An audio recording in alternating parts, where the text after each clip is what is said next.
దేవుని యొక్క వాక్యాన్ని ధ్యానిద్దాం. మత్తయి సువార్త 21వ అధ్యాయము 28వ వచనం నుండి కొన్ని మాటలు చదివి సహాయం చేయండి. మత్తయి సువార్త 21:28 నుండి కొన్ని మాటలు. మీకేమి తోచున్నది? ఒక మనుషునికి ఇద్దరు కుమారులుండి అతడు మొదటి వారి వద్దకు వచ్చి కుమారుడా నేడు పోయి ద్రాక్ష తోటలో పని చేయమని చెప్పగా వాడు పోను అని ఉత్తరమిచ్చిన గాని పిమ్మట మనసు మార్చుకొని పోయాను. అతడు రెండో వాని వద్దకు వచ్చి ఆ ప్రకారమే చెప్పగా వాడు అయ్యా బోధుననెను గాని పోలేదు. ఈ ఇద్దరిలో ఎవడు తండ్రి ఇష్ట ప్రకారము చేసిన వాడని వారిని అడిగెను. అందుకు వారు మొదటి వాడే అని దేవుని స్తోత్రం. హల్లెలూయా. మన ప్రభువైన యేసుక్రీస్తు వారు ఎన్నో ఉపమానాలతో ఆయన వాక్యాన్ని ప్రకటించేవాడు, బోధించేవాడు. ఒక చోట రాయబడి ఉంటుంది, ఆయన ఉపమానము చెప్పకుండా ఏమీ కూడా చెప్పలేదు, బోధించలేదు. కాబట్టి ఇక్కడ అంటూ ఉన్నాడు, ఒక తండ్రికి ఇద్దరు కుమారులు ఉన్నారు. అందులో మొదటి వాడిని పిలిపించి నువ్వు ద్రాక్ష తోటలోనికి వెళ్ళి పని చేయమని చెప్పాడు. పని చేయమని చెప్పినప్పుడు వాడు వెళ్ళను అని తండ్రికి సమాధానం ప్రత్యుత్తరం ఇచ్చాడు. అలాగే రెండవ కుమారుడిని పిలిచి నువ్వు ద్రాక్ష తోటలోనికి పోయి పని చేయమని చెప్పాడు. వాడు వెంటనే నేను వెళ్తాను డాడీ అన్నాడు, కానీ పిమ్మట తన వెళ్ళలేదు. అయితే ప్రభునందు ప్రియులారా, ఇక్కడ మనం చూసినప్పుడు మొదటి వాడు తండ్రిని దుఃఖపెట్టాడు మొదటిగా, తర్వాత తండ్రిని సంతోషపెట్టాడు. రెండవ వాడు మొదటిగా తండ్రిని సంతోషపరిచాడు, కానీ తర్వాత దుఃఖపెట్టాడు. ఈ ఇద్దరు కూడా సరైన రీతిలో తండ్రి మాట విన్నట్లుగా మనకి కనబడట్లేదు. ఎందుకంటే ముందు ఒక ఆయన దుఃఖపరిచి సంతోషపరిచాడు, మరొక ఆయన ముందు సంతోషపరిచి తర్వాత దుఃఖపరిచాడు. అయితే ప్రభునందు ప్రియులారా, వీళ్ళిద్దరిలో ఎవరు తండ్రి ఇష్ట ప్రకారం చేసిన వారని ప్రభువారు శిష్యుల్ని అడిగారు. అప్పుడు శిష్యులు అంటారు, మొదటివాడే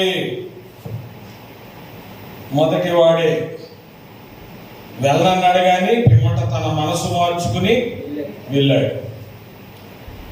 నేనంటాను, మొదటివాడు కూడా కాదు.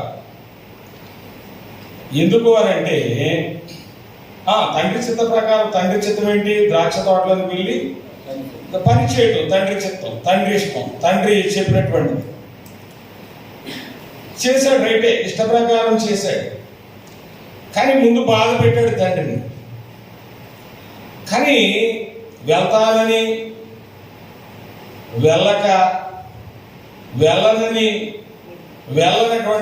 వెళ్ళినటువంటి వ్యక్తి ఎవరు అని అంటే తండ్రిని దుఃఖపెట్టక, తర్వాత సంతోషపెట్టక, తండ్రిని ఆయన అభిష్ట ప్రకారంగా, ఆయన కోరిక ప్రకారంగా, ఆయన ఇష్ట ప్రకారంగా సంతోషపెట్టినటువంటి వ్యక్తి ఒక ఆయన ఉన్నాడు. ఆయన ఎవరంటే మన ప్రభు అయినటువంటి యేసుక్రీస్తు. దేవునికి స్తోత్రం. యెహెజ్కేలు గ్రంథంలో అంటాడు, నేను దేశమును పాడు చేయకుండానట్లు బద్దలైన సందులలో నిలుచుటకు తగినవాడు ఎవడని నేను ఎంత విచారించినను ఎవడను నాకు కనబడలేదు. ఈ లోకమును బాగు చేయాలని నేను ఎవడు తగినవాడి భూమి మీద విచారిస్తే ఒక్కడ కూడా కనబడలేదు. బద్దలైన బండ సందులలో నిలుచుటకు తగినవాడు. నిజంగా యేసు ప్రభు వారి యొక్క దేహమును కొరడాలతో పడుతుంటే ఆయన ఒక బండను చదువుకుంటాం కదా, ఆ బండకు సందులు ఏర్పడ్డాయి. ఆ బండకు సందులు ఏర్పడ్డాయి. మళ్ళీ పైగా అంటాడు పరమగీతాల్లో, బండ సందులలో ఎగురు నా పావురమా నిష్కలంకురాలా. బండ సందులు, ఆయన గాయములలో ఎగిరేటటువంటి పావురము. కాబట్టి భూమి మీద ఒక్కడ కూడా లేడా అంటే అవును, బద్దలైనటువంటి బండ సందులలో ఆయన బద్దలైనట్లుగా, ఓ నా పిల్లలు భూమి మీద పాపం చేశారు, వారిని రక్షించడానికి ఎవరు వెళ్తారు అన్నప్పుడు నేను వెళ్తాను అని చెప్పేసి మన ప్రభు అయినటువంటి యేసుక్రీస్తు వారు అన్నారు. నేను వెళ్ళనని ఆయన రాలేదు, నేను వెళ్తానని ఆయన ఆగలేదు. వెళ్ళకుండా వెళ్తానని వెళ్ళేటటువంటి స్వభావము, ఆలోచన మానవాళికి ఉంటుంది, మనకుంటుంది. కొన్ని సమయాల్లో దేవుని దుఃఖపెట్టే ఆ విధానం, కొన్ని సమయాల్లో సంతోష పెట్టేటటువంటి భావన మనకుంటుంది. కానీ యేసు ప్రభు వారు ఒక ప్రత్యేకము అలాగూ కాదు.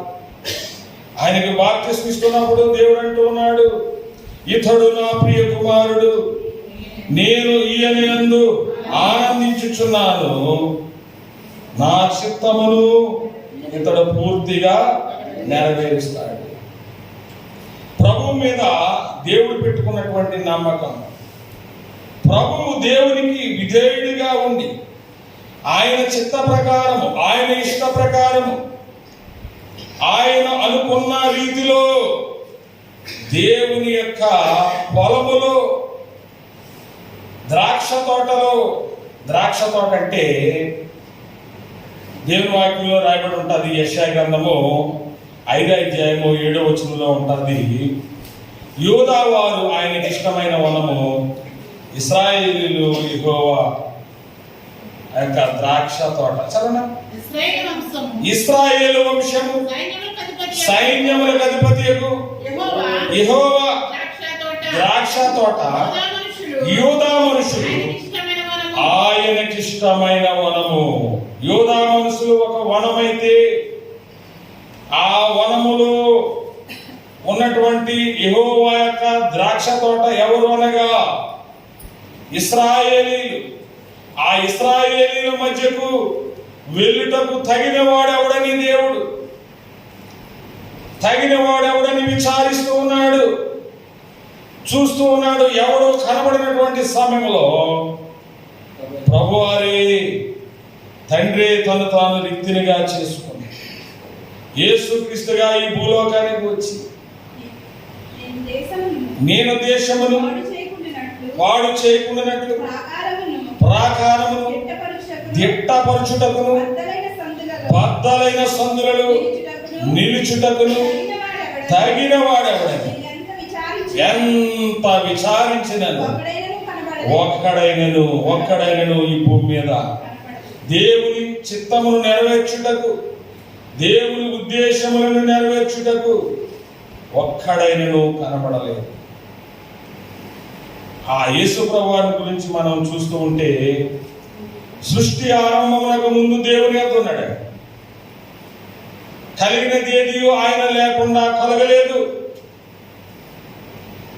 సంఖ్యాకాండం 25వ అధ్యాయంలో 10వ వచనం అనుకుంటాను, అక్కడ ఏమి రాయబడి ఉంటుందంటే, బిలాము ప్రవక్త అంటాడు, నేను అతనిని చూచుచున్నాను గాని సమీపముగా ఉన్నట్లు కాదు, ఆయనను చూచుచున్నాను గాని. బిలాము ప్రవక్తే యేసుక్రీస్తు వారిని చూస్తున్నాడంట. ఎంత విచిత్రమమ్మా! యేసుక్రీస్తు వారిని చూస్తూ ఉన్నాడు, కానీ యేసుక్రీస్తు వారు సమీపముగా ఉన్నట్లు కాదు, ప్రస్తుతమందు ఉన్నట్లు కాదు. ఆ బిలాము తర్వాత ఇంచుమించు 1500 సంవత్సరాలు తర్వాత వచ్చేటటువంటి మెస్సయ్యను బిలాము ముందుగానే చూచి, నేను ఆయనను చూచుచున్నాను గాని ప్రస్తుతమందు సమీపమున ఉన్నట్లుగా. యోబు గ్రంథములో యోబు అంటాడు, ఇదిగో ఆయన నా సమీపమున పోవుచున్నాడు. యోబు గారు ఏమంటాడంటే యేసుక్రీస్తు గురించి, ఆయన నా సమీపమున పోవుచున్నాడు. 3వ అధ్యాయం 4వ అధ్యాయంలో ఉంది. అంటే బిలామేమో చాలా దూరంగా ఉన్నాడని చెప్పాడు. యోబు గారు అంటాడు సమీపముగా ఉన్నాడే. ప్రస్తుతమందు ఆయన నా సమీపముగా పోవచ్చున్నాడు, దగ్గరలో ఉన్నాడు. కాబట్టి ప్రభునందు ప్రియమైన దేవుని సంగమా, సహోదరి సహోదరులారా, ఆయన ద్రాక్ష తోటను బాగు చేయడానికి, ఆయన ద్రాక్ష తోటలో పని చేయడానికి తండ్రి వెళ్ళమంటే కొందరు వెళ్తానని వెళ్ళలేదు, కొందరు వెళ్ళనని వెళ్ళారు. అయితే అలా కాకుండా తండ్రిని గాయపరచకుండా, తండ్రి మనసు బాధ పెట్టకుండా, తండ్రిని సంతోషపెట్టే క్రమంలో యోహాను సువార్త అంటాడు, నేను నా ఇష్టమును నెరవేర్చుకున్నట్టుకు రాలేదు, నన్ను పంపిన వారి చిత్తమును నెరవేర్చుటకు వచ్చింది. అది నా ఇష్టమేమి కాదు, కొంచెము కూడా కాదు. నాకు ఇష్టం లేకపోయినా నా తండ్రి చిత్తాన్ని నెరవేర్చడం నా గోలు. అలాగే యోహాను సువార్త 17వ అధ్యాయం అంటాడు, తండ్రి భూమి మీద నీవు నాకు అప్పగించిన పనిని సంపూర్ణముగా నెరవేర్చి నిన్ను మహిమపరిచి ఉన్నాను. కాబట్టి భూమి మీద ఎవరికి వారు దేవుడు మనకు అప్పగించిన పని ఏమిటి అనేది గుర్తించి గ్రహించి దానిని సంపూర్ణముగా నెరవేర్చాలి, పరిపూర్ణముగా నెరవేర్చాలి. సగము చేస్తే దేవుడికి ఇష్టం ఉండదు. సొదొమ గుమ్రాన పట్టణములను ధ్వంసము చేయనప్పుడు అక్కడ ఒక మాట వ్రాస్తూ ఉంటాడు, ఆ పట్టణమును సంపూర్ణముగా సమూల ధ్వంసము చేసిరో లేదో చూడడానికి దేవుడు వచ్చాడు. సరే అండి, పూర్తి అవ్వలే పనైనా సరే నేను దిగిపోయి నా యొద్దకు వచ్చిన వారు సంపూర్ణముగా చేసిరో లేదో చూచెదను. దేవునికి స్తోత్ర. దేవుడికి సంపూర్ణంగా పరిపూర్ణంగా పనిచేసేవారంటే ఇష్టం. ఎందుకంటే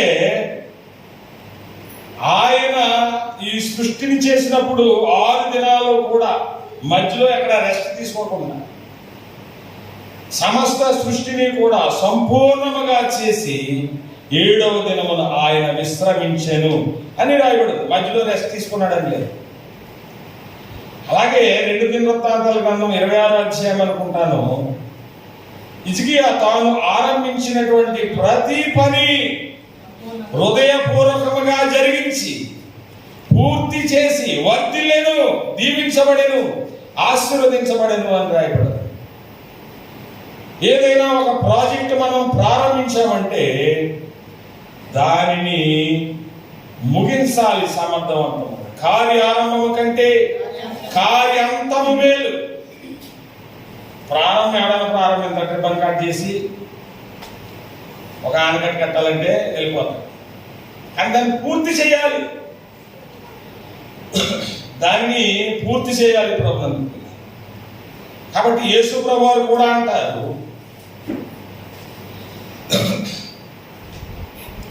ఎవడైనాను ఒక నివాసము కట్టాలని తలపెడితే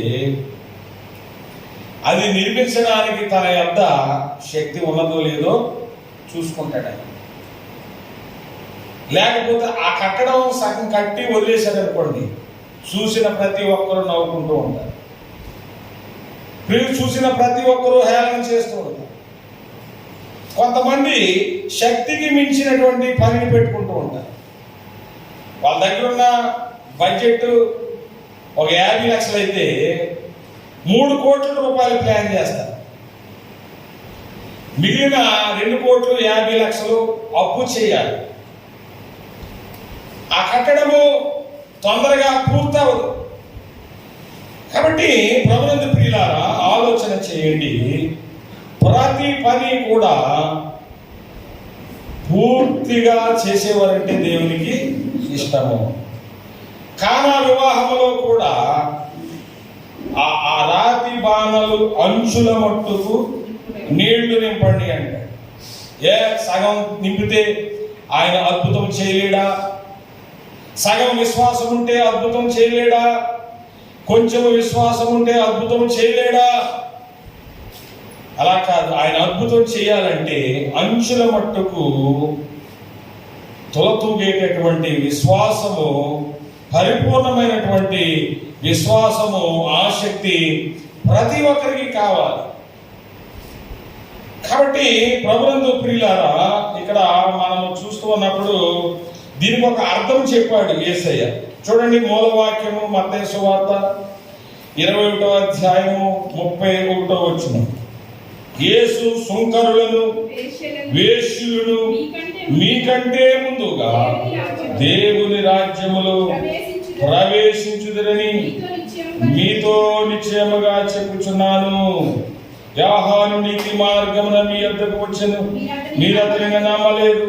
అయితే సుంకరులను, వేశ్యులను అతనిని నమ్మిది. మీరు అది చూచి అతనిని నమ్మునట్లు పశ్చాత్తాపపడకపోవది. అరణ్యములో బాప్తిస్మిచ్చి యోహాను గారు సువార్త ప్రకటిస్తూ ఉంటే తండోపతండాలుగా జన సముద్రమై జన సమూహములు వెళ్తూ ఉన్నారు. అందరూ ఊరు మధ్యలో మీటింగ్స్ పెడితే యోహాను గారు ఎక్కడండి? అరణ్యములో, నిర్జన ప్రదేశములో తండోపతండాలుగా వచ్చిన వారు అనేకులు మార్పు చెంది బాప్తిస్మం తీసుకోవడం, బాప్తిస్మం ఇచ్చి యోహాను అని ఆయన ఒక బిరుదు వచ్చేసి, ఈ యూదులు, పరిసయ్యులు, శాస్త్రులు, యూదమత ప్రవిష్టులు, ఈ గనులైన వారందరూ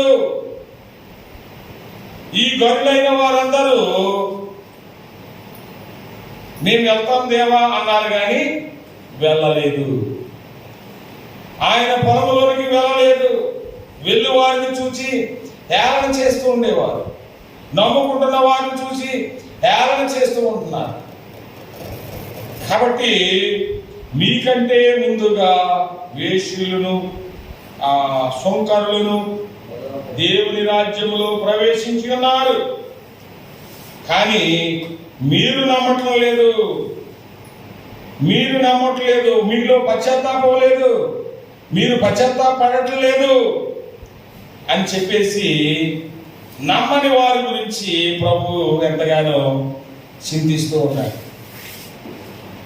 కాబట్టి ప్రభునందు ప్రియులారా, ఈ వాక్యమును బట్టి ఈ 2 కుమారుల్లో ఎవరి వలె మనం ఉన్నాం అనేది మనం ప్రశ్న వేసుకోవాలి. మొదటి వాడి వలె ఉండాలంటే ముందు నేను వెళ్ళని తర్వాత వెళ్దాం అనుకోవడం కాదు. వెళ్తాను అనాలి, వెళ్ళాలి అంతే.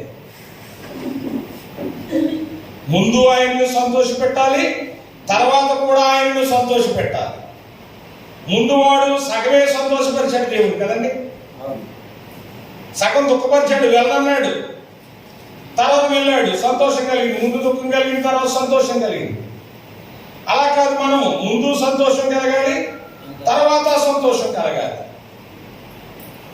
దేవుని యొక్క తోటలో పని చేయడానికి, కష్టపడడానికి మనము వెనుకంజ వేసేవారముగా ఉండకూడదు, ముందంజలో ఉండాలి. అక్కడ మేడి చెట్టు మీద జక్కయ్య ఉన్నప్పుడు జక్కయ్య నువ్వు దిగిరా అనలేదు ప్రభు.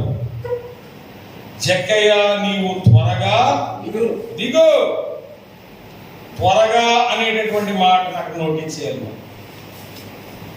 అప్పుడు జక్కయ్య త్వరగా చెట్టు దిగి అని రాయడు. త్వరగా చెట్టు దిగి. కొందరు ప్రభు యొద్దకి ఆలస్యంగా వస్తారు.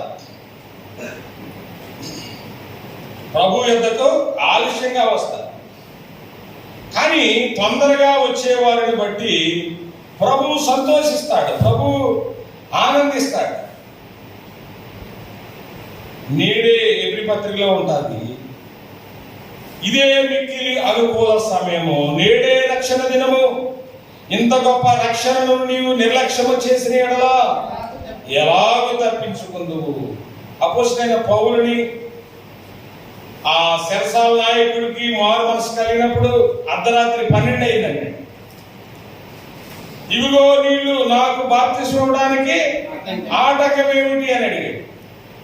అరే, తెల్లారిన తర్వాత తీసుకోవచ్చు కదా, దేన్ని వాయిదా వేసినా పర్వాలేదు కానీ రక్షణ మాత్రము వాయిదా వేయకూడదు, బాప్తిసాన్ని మాత్రం వాయిదా వేయకూడదు. ఎందుకు అనంటే రేపు నీది కాదు అని దేవుని వాక్యం చదివిస్తుంది. నేడే రక్షణ దినం అన్నాడు కానీ రేపు కూడా రక్షణ దినం అని ఎక్కడా అనలేదు. ఉన్న పోటునే చెరసాల నాయకుడు నా భార్యని అడిగి వస్తాను, మా తల్లిదండ్రులను అడిగి వస్తాను, లేకపోతే ఇంకొకరిని అడిగి వస్తానని అనలేదు. రక్షణ విషయంలో ఎవరికి వారుగా సొంత నిర్ణయం తీసుకోవాలి. మన ఆత్మకు ఇంకొకరు రక్షకులు కాదు, మనల్ని ఇంకొకరు రక్షించలేరు. అందుకే కీర్తన ఉంటుంది, ఏ సహోదరుడు తన సహోదరుణ్ణి విమోచించలేడని రాయబడింది. అప్పుల్లో నుండి విమోచిస్తారేమో, ఇబ్బందుల్లో నుండి మీరు విమోచిస్తారేమో, పాపములో నుండి విమోచించలేరు. కాబట్టి ప్రభునందు ప్రియమైన దేవుని సంగమా, నపుంసకుడు మనకు కనిపిస్తూ ఉంటాడు. అపోస్తలుల కార్యములో యెరూషలేమునకు వెళ్తూ ఉంటాడు. యెరూషలేమునకు వెళ్తూ ఉన్నప్పుడు ఫిలిప్పి అతన్ని పరిగెట్టుకుని వెళ్ళి కలుసుకుంటూ ఉంటాడు. అప్పుడు ఫిలిప్పు నపుంసకునికి దేవుని మాటలు చెప్పిన తర్వాత, ఇవిగో నీళ్లు నాకు బాప్తిస్మం ఇవ్వడానికి ఆటంకమేమని అడుగుతూ ఉంటాడు. కాబట్టి దేవుని రాజ్యములో ఆసక్తిగా ఉండేవారు కావాలి, చురుకుగా ఉండేవారు కావాలి, తొందరగా వెళ్ళేవారు కావాలి. కాబట్టి సుంకరులు, వేశ్యలు ముందుగా దేవుని రాజ్యములో ఈ లోకములో వారు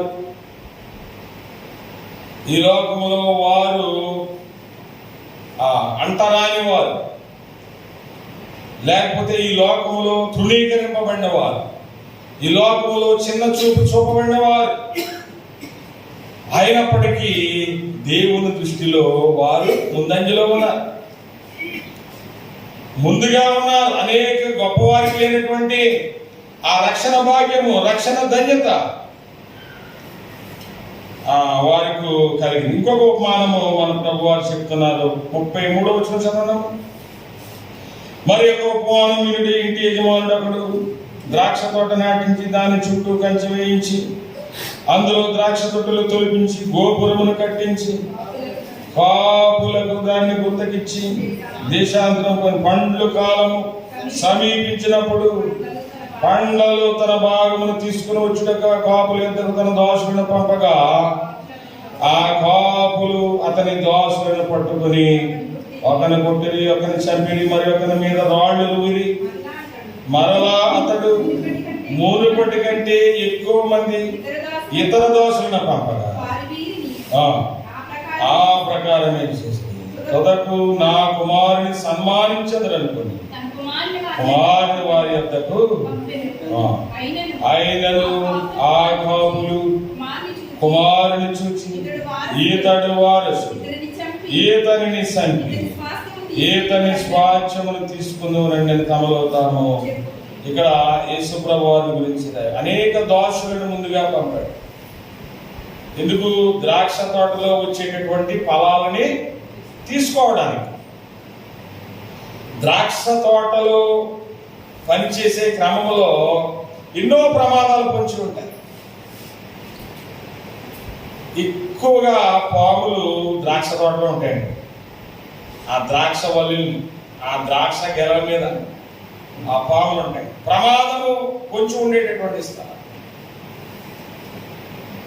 కాబట్టి అనేకులను పంపి ఎవరిని వారు సన్మానించకపోగా తన కుమారుని సన్మానిస్తారని యేసుక్రీస్తు వారిని పంపితే ఈయన్ని చంపేస్తే ఈ స్వాస్థ్యం కూడా మందైపోద్దని చెప్పి ఆయన్ని సిలువ వేసి చంపేశారు. ఆయన్ని సన్మానించలేదు, గౌరవించలేదు. ఇంకొక చోట మనకి రాయబడి ఉంటుంది ఏంటంటే, ద్రాక్ష తోట మధ్యలో అంజూరపు చెట్టు ఒకటి నాటబడి ఉండెను. ఆ ద్రాక్ష తోట యజమానుడు వచ్చి దానిని ఫలములు వెతకగా అది ఫలించలేదు. ఆయన అంటాడు, దీనిని నరికివేయము, అగ్నిలో పారవేయము, దీని వలన ఈ నేల ఎలాగ నిస్సారమైపోవలను అని అంటే, తోటమాల అంటాడు, అయ్యా దాని చుట్టూ తవ్వి ఎరువు వేయమట్టు ఈ సంవత్సరము కూడా దానిని ఉండనిము, ఒకవేళ మారు మనసు పొందినా సరే లేని ఎడల. అంజూరపు చెట్టు ద్రాక్ష తోటలో వేయడానికి వీల్లేదు. ఎందుకంటే ద్వితీయోపదేశ కాండంలోనూ లేవి కాండంలోనూ ఉంటుంది, మీ ద్రాక్ష తోటలో వివిధ రకములైనటువంటి విత్తనములను చల్లకూడదు. ద్రాక్ష తోటలో ద్రాక్షాలే ఉండాలి, వివిధ రకాలైనటువంటి విత్తనాలు వేయడానికి వీల్లేదు. అంతర్ పంట అన్నమాట. అయితే అంజూరపు చెట్టు మనము, ద్రాక్ష చెట్టు ఇజ్రాయేలీ. అర్హత లేనటువంటి మనల్ని ఆయన ఆ తోటలో అంటుకట్టి లేకపోతే ఆ తోటలో ఉంచి మనము కూడా ఫలించాలని ప్రభు ఎదురు చూస్తూ ఉన్నప్పుడు ప్రభునందు పిల్లలు అనేకులు నిజంగా ఆ చెట్టు గురించి రాయబడినప్పుడు ఆశ్చర్యం కలుగుతుంది. ఎందుకంటే ఆ చెట్టు ఎక్కడ ఉంది? తోట మధ్యలో. తోట మధ్యలో ఉండి ఎప్పుడు సురక్షితంగా ఉంటుంది. దారి పక్కనే, త్రోవ పక్కన ఉన్నట్లకే ఏమైనా నష్టం కలుగుద్ది, కానీ తోట మధ్యలో ఉన్నదానికి నష్టం కలగదు. ఇప్పుడు మనలను ఈ ప్రపంచానికే కేంద్రముగా ఉంచాడు దేవుడు. మనం ఫలించాలని ఎదురు చూస్తూ ఉన్నాడే. కానీ చాలా మంది ఫలిస్తున్నారు, చాలా మంది ఫలించట్లేదు. చూడండి, యెషయా గ్రంథం 5వ అధ్యాయము 5వ వచనం చూడండి. యెషయా గ్రంథం 5వ అధ్యాయం 5వ వచనం, ఇంతకు ముందు చదివారు కదా, 7వ వచనం చదివారు ఇంతకు ముందు. నా ప్రియునికి ఒక ద్రాక్ష తోట కలదు, ఆలోచించుడి, నేను నా ద్రాక్ష తోటకు పైన చదవ, నా ప్రియుని గురించి పాడదని వినుడి, అతని ద్రాక్ష తోటను బట్టి నాకు ఇష్టడైన వారిని గురించి పాడదని వినుడి. సత్తువ భూమి గల కొండ మీద నా ప్రియునికి ఒక ద్రాక్ష తోట ఉండెను. ఆయన దానిని బాగుగా త్రవ్వి రాళ్ళని ఏరి అందులో శ్రేష్టమైన ద్రాక్ష తీగలను నాటించెను. దాని మధ్యను బూర్జి ఒకటి వేయించి తొలిపించి ద్రాక్ష పండ్లు ఫలించు ఎదురు చూచుండెను, గాని అవి కారు ద్రాక్షలు కాచెను. కావున యెరూషలేము నివాసులారా, యూదా వారులారా, నా ద్రాక్ష తోట విషయము నాకు న్యాయము తీర్చుడి. వేడుకొనుచున్నాను, తోటకు చేసిన దానికంటే కాయనని కైపెట్టినప్పుడు కారు ద్రాక్షలు కాయుటకు కారణమేమి? చూసారండి, సత్తువ గల భూమి అంట. భూమిలో ఏమైనా సత్తువ ఉందంటే, నిస్సత్తువ ఉందంటే లేదు. సత్తువ గల భూమి రాళ్లను బాగుగా ఏరి శ్రేష్టమైనటువంటి మంచి విత్తనాన్ని విత్తాడు. అయితే అది కారు ద్రాక్షలు ఫలించింది. కారణం అడుగుతున్నాడే, కారు ద్రాక్షలు ఫలించుటకు కారణం ఏమిటి? అవును, మన ప్రాంతాలను సుభిక్షంగా ఉంచాడు, మన ప్రాంతాలని ఆశీర్వదించాడు, మన ప్రాంతాలను దీవించాడు. ఈరోజు మంచి ఫలాలను ఫలించట్లేదు చాలామంది. మంచి ఫలాలను చాలా మంది ఫలించట్లేదు. ప్రభువు ఈ ఫలాలను చూసి చింతిస్తూ ఉన్నాడు. అవి తినడానికి ఉపయోగపడవు, అవి ఆరోగ్యము కాదు, అందులో ఏదో కల్తీ ప్రవేశించింది, కాబట్టి కారు ద్రాక్షలు అయిపోయాయి, నా ద్రాక్ష తోటకి నేను ఏమి చేయదును, అగ్ని చేత దానిని కాల్చివేస్తానని కింద వచనాల్లో ఆయన చెబుతూ ఉన్నాడు. కాబట్టి మంచి ద్రాక్షలను పండేటట్లుగా తోటమాలి చూడాలి. దానికి ఎప్పుడు ఏ ఎరువు వేయాలో అది వేయాలి. కాబట్టి ద్రాక్ష తోటలో పనివారు కావాలి. మనం ప్రతి ఒక్కరము కూడా పని చేసేవారంగా ఉండాలి, ప్రభువును సంతోషపరిచేవారంగా ఉండాలి, ప్రభువును ఆనందపరిచేవారు. నేను చెయ్యను అనకూడదు, మనం ఏం చెప్పినా చెయ్యను అనకూడదు. నేను చేస్తాను ప్రభు కోసం, ఏమైనా చేస్తాను, ఏ పనైనా చేస్తాను అనేటటువంటి ఒక తెగింపు ప్రతి ఒక్కరిలో ఉన్నట్లయితే మనలను బట్టి ఆయన ముందు సంతోషిస్తాడు, తర్వాత సంతోషిస్తాడు. కొంతమంది సర్ప్రైజ్ పెడతారు. సర్ప్రైజ్ అమ్మా ఎప్పుడంటారు, మా విషయంలో నా బర్త్డే అనుకోండి, ఇలా నైట్ నా చేత కేక్ కట్ చేయించాలని, నాకు సర్ప్రైజ్ చేయాలని నాకు చెప్పండి. ఏ కేక్ కొనమంటున్నారు, ఏ బట్టలు కొనమంటున్నారు, ఏమి చెప్తున్నారు, ఏమి చాలా ఖర్చు పెడతారు. ప్రేమే. మరి ఆ సర్ప్రైజ్ నాకు ఇష్టం లేనప్పుడు ఉపయోగమంటారా? ఇప్పుడు అప్పుడు నేను బాధపడతాను, ఎందుకు ఇలా చేశారు, ఎందుకు ఇలా ఖర్చు పెట్టారు, ఎందుకు మా డబ్బులు మీ డబ్బులు ఎవరైతే డబ్బులే కదా, డబ్బులు ఎవరైనా ఊరికి వస్తాయా? ఈ మా డబ్బులు కదా, లేకపోతే కమలమ్మ గారు పురమాయించారు, లేదా వాళ్ళు ఇచ్చారు, వీళ్ళు ఇచ్చారు, ఎవరిస్తే దానివల్ల సంతోషపడే తల్లిదండ్రులు కొంతమంది ఉండొచ్చు. కానీ మనకి ముందు బడ్జెట్ చెప్పాలి, ఏం చేసినా అప్పుడే సంతోషం, తర్వాత చేయాలి అప్పుడు సంతోషం.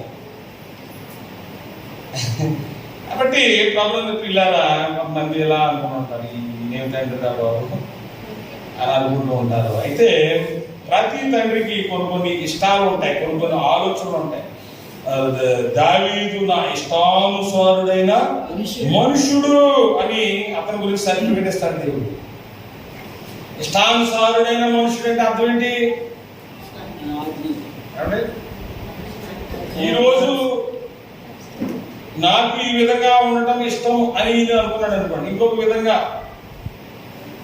తన భక్తులు చేశారనుకోండి, ఆయన పట్ల ఆయన ఇష్టానుసారులు అవలేము మనం, ఆయన మనసు ఎరిగిన వారు అవలేము మనం, ఆయన చిత్తం గ్రహించిన వారు అవలేము.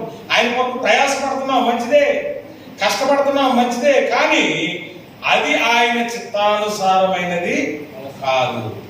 ఇంకా అపోస్తలుల కార్యములు అంటాడు, దావీదు దేవుని సంకల్పము చెప్పున తన తరము వారికి సేవ చేసి నిద్రించాడు. సేవ అందరూ చేస్తారు, అది కాదు. సేవ అందరూ చేస్తారు, అది కాదు. దేవుని చిత్తానుసారమైన సేవను చేసి, దేవుడు ఒక చిత్తం ఉంది, ఒక ఇష్టం ఉంది, ఆ ప్రకారంగా మనం సేవ చేయాలి. కానీ మన ఇష్ట ప్రకారం, మన ఆలోచన, మన సంతోషకరంగా మనం చేయడం అనేది కరెక్ట్ కాదు. కాబట్టి గతంలో మనం రోమపత్రికలో చదువుకున్నాం, ప్రభు మనసు ఎరిగిన వాడెవడు, ఆయనకు ఆలోచన చెప్పిన వాడెవడు, ముందుగా ఆయనకి ఇచ్చి ప్రతిఫలం పొందగలిగిన వాడు. ఇవన్నీ అందులోకి వస్తాయి ఈ మాటలన్నీ. కాబట్టి ప్రభునందు ప్రియమైనటువంటి సహోదరి సహోదరులారా, మనందరం ప్రభువుని సంతోషపరిచే వారిగా ఉన్నాం, మనందరము ప్రభువుని ఆనందపరిచే వారిగా ఉన్నాం, మనందరము ప్రభువుని మహిమపరిచే వారిగా ఉండాలి. అప్పుడే మనల్ని బట్టి దేవుడు సంతోషిస్తాడు, ఆనందిస్తాడు. దేవుడి మాటలు మన వినికిడిలో దీవించి ఆశీర్వదించి ఫలింపచేయుగాక. ఆమేన్. God bless you.